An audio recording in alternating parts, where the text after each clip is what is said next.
Namaskar and welcome back to the channel. So we're back to read this book called Biochemical Aspects of Neurological Disorders. It was first published in 1959 and contains lectures given in 1957 and 58 at the Institute of Neurology, National Hospital, Queen Square. So we have started with a chapter called Biochemical Aspects of Copper Metabolism, and we are covering the heading Copper in Tissues. तो कल की video में हमने कुछ observations discuss की थी copper in different parts of brain and in liver by Cummings and Cartwright and others. आज हम उस चैप्टर को और उस टॉपिक को कंटिन्यू कर रहे हैं. ये सब कवर्ड है कॉपर इन दी टिश्यूज के अंडर. सो ऐसी ही estimations of copper in liver and brain जो है पेशेंट्स में लगाई गई थी कि कौन से पेशेंट्स में जो ऑब्स्ट्रक्टिव जॉन्डिस के पेशेंट्स थे और साथ साथ जिनको सिरोसिस ऑफ लिवर था. स्लाइट इंक्रीज होता था लिवर कॉपर में सिरोसिस में, तो कोई अबनॉर्मलिटी ज़्यादा नहीं पाई जाती थी स्लाइट इंक्रीज के केसेस में. और organs of 3 patients with hepatolenticular degeneration examined किए गए थे मिस्टर क्यूमिंग्स के द्वारा 1948 में, और जिनमें उनको considerably increased amounts of copper मिले थे लिवर और स्प्लीन में. स्पिलेन एंड अदर्स ने ये जो फाइंडिंग्स है वो कंफर्म की थी, और कैट्राइट एंड अदर्स ने 1954 में सिमिलर फाइंडिंग्स पब्लिश की थी. ऑथर ने यानी मिस्टर जेन क्यूमिंग्स ने एक टेबल इस चैप्टर में दी है जो मैं यहाँ अटैच करूँगी, जिसमें पब्लिश्ड रिजल्ट्स में से कुछ इसमें उन्होंने मेंशन किए हैं. उसके बाद आगे जब चले तो देखा गया कि well established cases of hepatolenticular degeneration में एक कॉर्निया में एक फाइंडिंग मिलती है. तो कॉर्निया में उनको केसर फ्लीशर जोन मिला उस वक्त पेशेंट्स के एग्जामिनेशन में, और ये जोन जो है पिगमेंटेशन का जोन है जो कि फर्स्ट डिस्क्राइब किया गया था केसर द्वारा इन 1902. इस जोन में क्या होता है, ब्राउन और ग्रेश ग्रीन रिंग्स मिलती हैं जो कि ऐसा अपीयर होता है कि वो एनसर्कल कर रही है पेरिफेरल कॉर्निया को और ओवरलाइंग द आइरिस. ऐसा लगता है कि वो आइरिस को ओवरलाई कर रही हैं.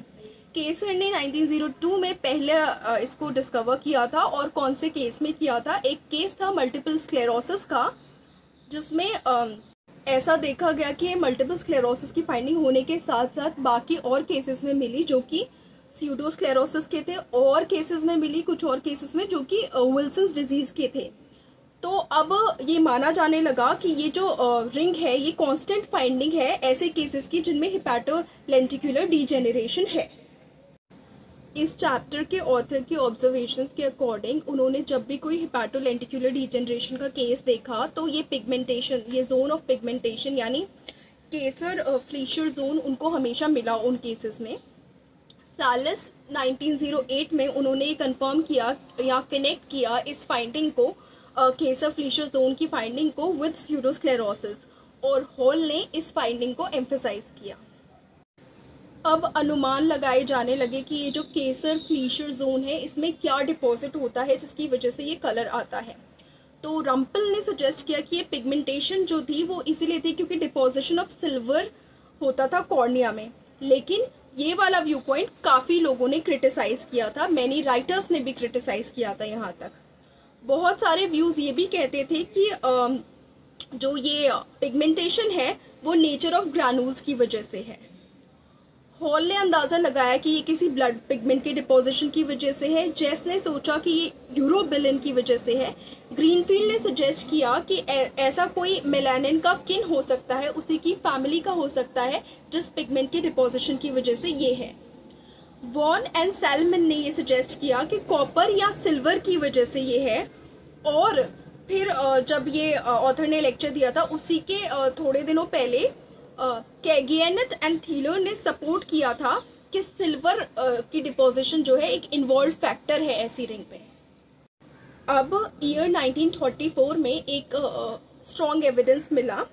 उस एविडेंस के अकॉर्डिंग ये पता चला कि जो ग्रैनुल्स डिपॉजिट होते हैं इस रिंग में या इस जोन में वो डिपोजिशन ऑफ कॉपर की वजह से होते हैं, क्योंकि उस ईयर में फ्लीशर और गैरलैक ने जब एग्जामिनेशन किया तो हेपेटोलेंटिकुलर डीजेनरेशन के पेशेंट की आई में कोई सिल्वर डिपोजिशन नहीं पाया, इसीलिए इन पिगमेंटेशन के जोन को कॉपर के ग्रैनुल्स की वजह से होने का बताया गया।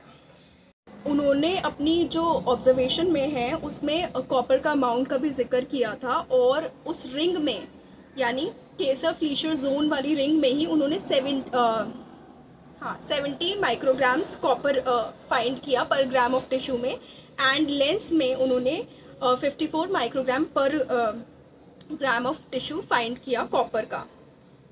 तब से इस व्यू को बाकी सारे लोग सपोर्ट करने लगे। पॉलिकार्ड एंड अदर्स ने स्पेक्ट्रोग्राफिक मेथड से ये शो किया कि कॉपर जो है प्रेजेंट होता है और सिल्वर प्रेजेंट नहीं होता इस रिंग में। ब्रांड एंड टैकेट्स ने ऑब्टेन किया हिस्टोकेमिकल प्रूफ कॉपर के प्रेजेंट होने का इन केस ऑफ फ्लीशर रिंग में। उज़मैन एंड जेकस ने ऑथर के इस लेक्चर के रिसेंट टाइम में ही इस व्यू को कंफर्म किया और इस एरिया में और ज़्यादा एक्सीलेंट वर्क कैरी आउट किया।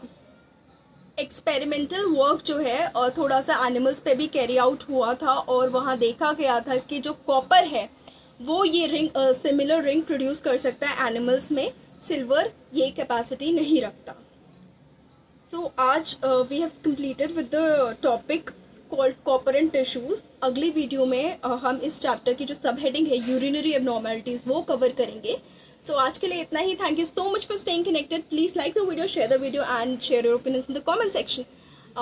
Stay connected. Thank you so much. Bye bye. Take care.